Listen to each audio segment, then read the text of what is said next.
بسم اللہ الرحمن الرحیم والصلاة والسلام علی سیدنا و مولانا محمد وعلی آلہ وصحبہ اجمعین، اما بعد۔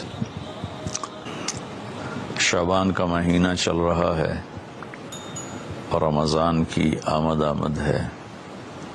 اللہ کے محبوب صلی اللہ تعالی علیہ وسلم رجب جو پچھلا مہینہ گزرا ہے اسی سے ہی رمضان کے لیے ذہن سازی شروع فرما دیتے تھے اور یہ دعا مانگتے تھے، اللہم بارک لنا فی رجب و شعبان وبلغنا رمضان، اور ایک روایت میں بارک لنا فی رمضان بھی ہے کہ اللہ ہمارے رجب اور شعبان میں برکت عطا فرما اور ہمیں رمضان کا مہینہ نصیب فرما اور ہمارے لیے اس کو بابرکت فرما۔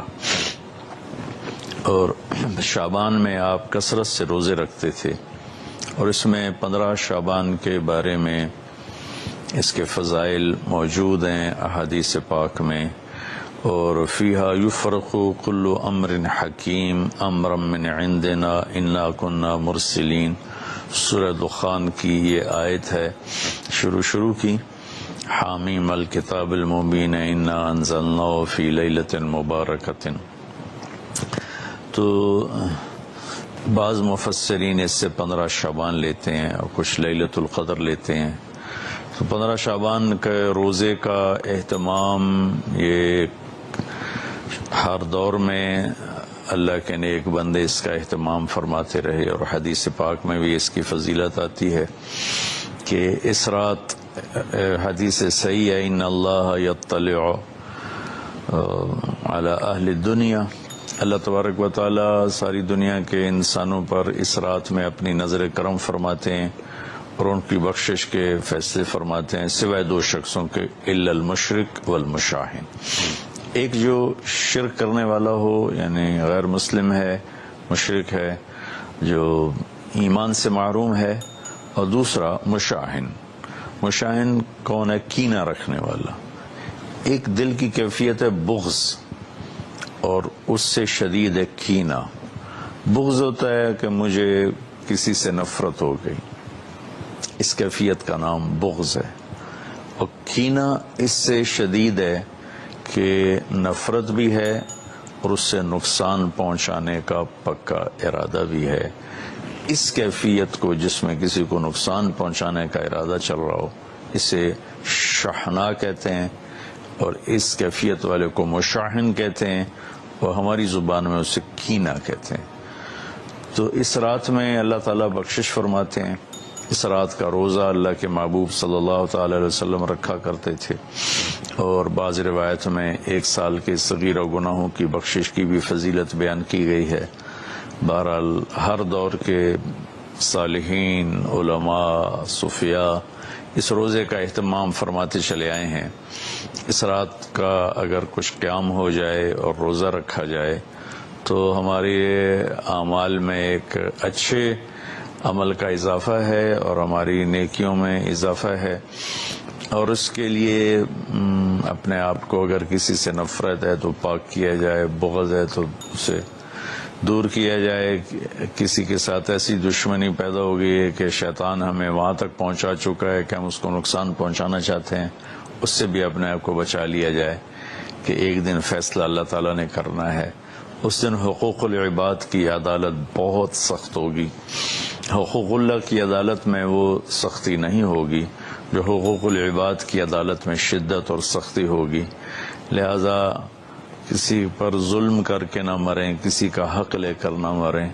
ہمارے اوپر ظلم ہو یا ہمارا حق مارا جائے تو اس کا تو ہمیں بہت بڑا عوض اللہ اپنے خزانوں سے دے گے، لیکن ہم نے کسی پر ظلم کیا، ہم نے کسی کا حق مارا، برائی کے بدلے میں ایسی برائی کی کہ اپنی نیکیوں کو برباد کر دیا، تو بہت بڑے نقصان کا سامنا کرنا پڑے گا، اور وہ نقصان ابدی ہوگا۔ دنیا کے نقصان وقتی ہوتے ہیں، تھوڑی دیر کے لیے ہوتے ہیں۔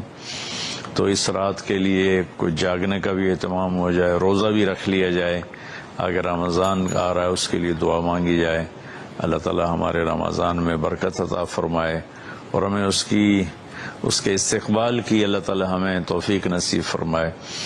اپنے دل کو صاف رکھنا میرے نبی کی بہت بڑی سنت ہے۔ آپ نے حضرت انس سے فرمایا، بیٹا اپنے دل کو سب سے صاف رکھا کر، ان قدرت ان تصبح وتمسی ولیس فی قلبک غش لأحد، پوری دنیا میں بسنے والے انسانوں سے اپنے دل کو صاف رکھ۔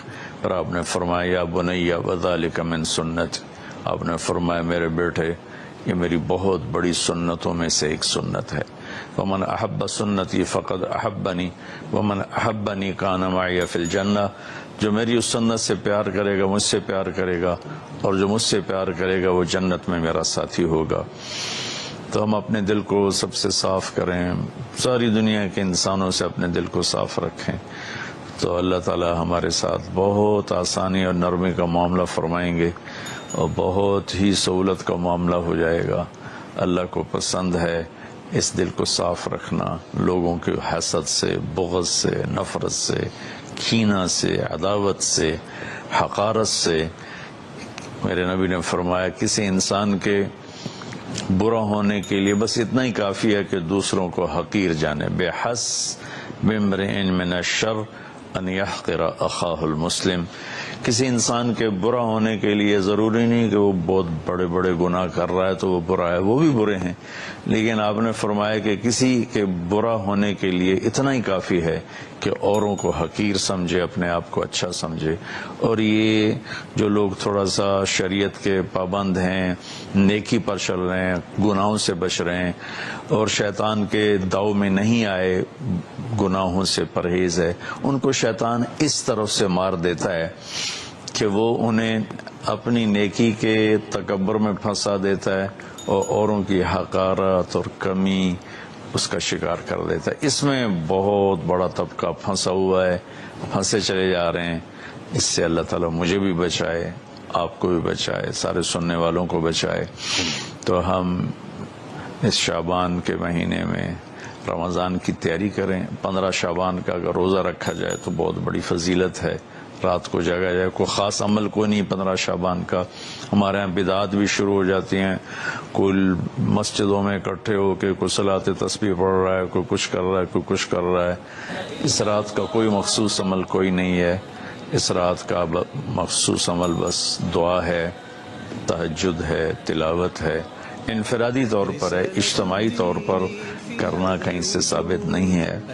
کہیں اکٹھے ہو کر کر لیں تو کوئی، یہ میں نہیں کہہ رہا ہوں کہ انہیں غلط کیا ہے، لیکن پیچھے ہمارے تاریخ میں، اسلامی تاریخ میں یہ چیز ملتی نہیں۔ انفرادی عبادت ہی ہے، وہی زیادہ بہتر ہے۔ اللہ تعالی ہمیں عمل کی توفیق بخشے۔ السلام علیکم۔